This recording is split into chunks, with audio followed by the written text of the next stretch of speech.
What's up, Tailgaters? You're in the booth with Tailgate Nate today. Welcome to my channel and welcome to another Week 4 preview and prediction video. And today I want to take you out to Louisville, Kentucky. The Louisville Cardinals, little bit of a retool squad this year, but they are back within the top 25. Kind of one of the teams that's not getting a lot of national recognition right now, and they get a face off against the Georgia Tech Yellow Jackets. An early top 10 upset earlier this year. Are they going to pull another upset on the road in Louisville? You're about to find out what I think here in this video, and we'll talk everything Yellow Jackets and Cardinals here in just a little bit. But before we do that, you guys know I got to say thank you for all the love and support this channel has seen, and we'll run through this spiel really quickly. If you're as big of a college football nerd as I am, hit the subscribe button, ring the bell so you know whenever I upload. And just thank you for taking time out of your day to watch this video, because it really does help support my channel in more ways you can even imagine, and continue to help support my channel. You can like, you can comment, you can share, and anything else you do to help support the channel would mean a lot to me. And if you want to follow me elsewhere, go give me a follow on Twitter at TailgateNate29, and please support me in my journey to be a sports media professional. You can look at articles I write, games I call, this, that, and the other, anything. Or I should say, if anything of that sounds of interest to you, please, I recommend you go give me a follow, and I'd be really appreciative if you did that. Hey, I want to talk about this game a little bit last year, because the Aflac kickoff game was insane last season, and a second half comeback from the Louisville Cardinals and Jeff Brom's first season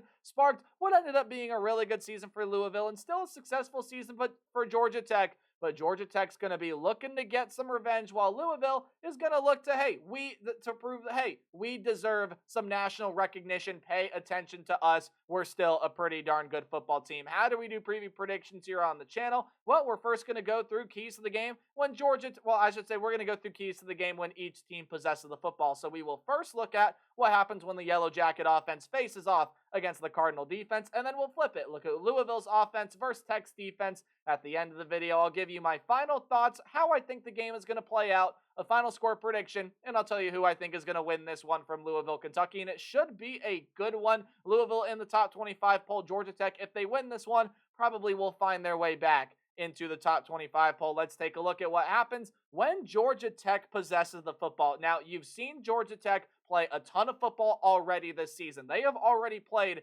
a third of their season. They were one of the few teams to play in week 0, and they still have not gotten that first bye week. So they've just really been able to keep this momentum rolling, and it has been on the shoulders of their quarterback in Haynes King. I'll give you some stats for him here.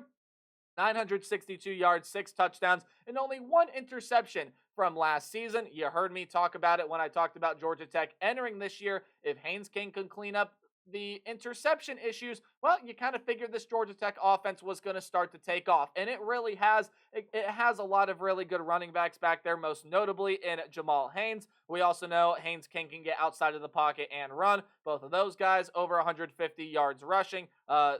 Jamal Haynes, 4 touchdowns. Haynes King, 3 touchdowns. Yes, I know it can get confusing. Last name Haynes of the running back, first name Haynes of the quarterback. I don't know why I couldn't think of that position. But, I mean, you couple Haynes King with this wide receiver room, such as Malik Rutherford, who has been lighting things up in that regard, as well as a guy by the name of Eric Singleton, a sophomore who's been playing really, really good football for him. And you have a ton of other weapons here. Chase Lane, Boyd, even Boyd, even Haynes out of that backfield, and Stockton getting involved every once in a while there as well. I mean, this Georgia Tech offense is looking really, really good. I think they're going to have to be maybe a little bit more dynamic than usual, because this Louisville defense, even though they haven't played the best opponent yet, they played Austin Peay, I do believe. I'm going to fact check that. My suspicions were correct. It was Austin Peay. That was the FCS team that Louisville did happen to play. And I think I mentioned in the other video that Tennessee played them. No, Tennessee had played Chattanooga, not Austin Peay. So if you watch that video, that mistake is corrected in this one. But again, I apologize for that. Louisville has played Austin Peay and Jacksonville State, a team that could very well at the end of the season be a team that makes a bowl game, but they're not on very good track right now. They're 0-3. They just haven't really played their best football. So Louisville has really yet to be challenged, and they're coming off a bye week last week, but you can't deny how well this defense has played. They're only allowing 3.4 yards per play. This pass rush that was so good for the Cardinals last season is stepping up and playing doing some really, really good things for them again this year. A guy by the name of, I'll get his first name for you, Tramel Logan, 3 sacks for him already. A guy in the defensive backfield, Tamarian McDonald, has 2 sacks. Another guy on the defensive front, and Jared Dawson, has 2 sacks. You got a couple other really good pieces there on that defensive front, and the defense just as a whole that have played really well for this Louisville program. They're really good on third downs. They force some turnovers, and again, that pass rush is deadly. It has to be engaged here in this game, and I think as a whole, they have to win the battle at the line of scrimmage as well, because Georgia Tech, I mean, again, they've played a lot of football already. They've already played 4 games, and going up against a team like Florida State that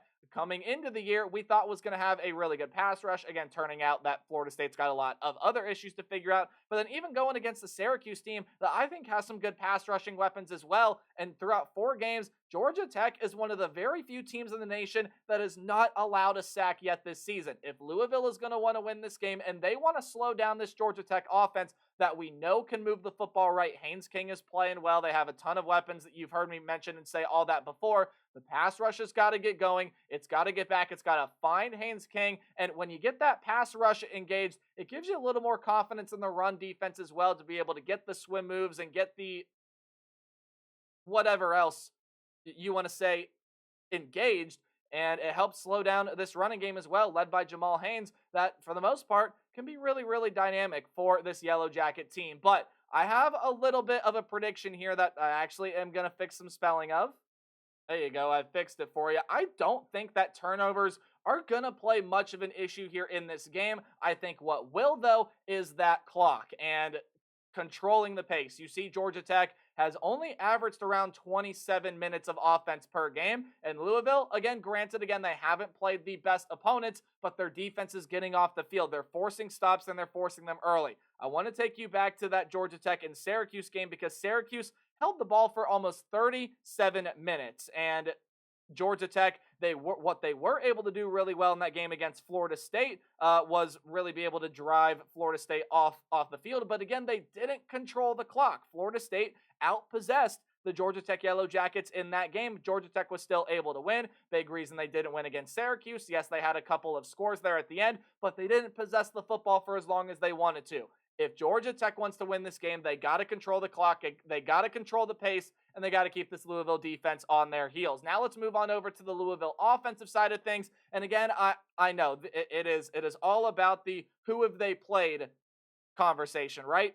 Putting that aside, Louisville's offense has just been simply spectacular. They are led by another new quarterback this season, Tyler Shuck, 581 yards, 6 touchdowns, and has only been sacked 1 time. The offensive line has given up 2 sacks as a whole. Pierce Clarkson, a freshman quarterback, has gotten sacked in a game as well. But, I mean, you take a look at the offensive numbers, guys, over 50 points per game, almost 600 yards per game, near 9 yards per play. The pass game is engaged. The rush game is engaged. Third down is fantastic. They haven't turned the football over. They're controlling the clock. They don't allow much pressure. I mean, this Louisville team just simply is working.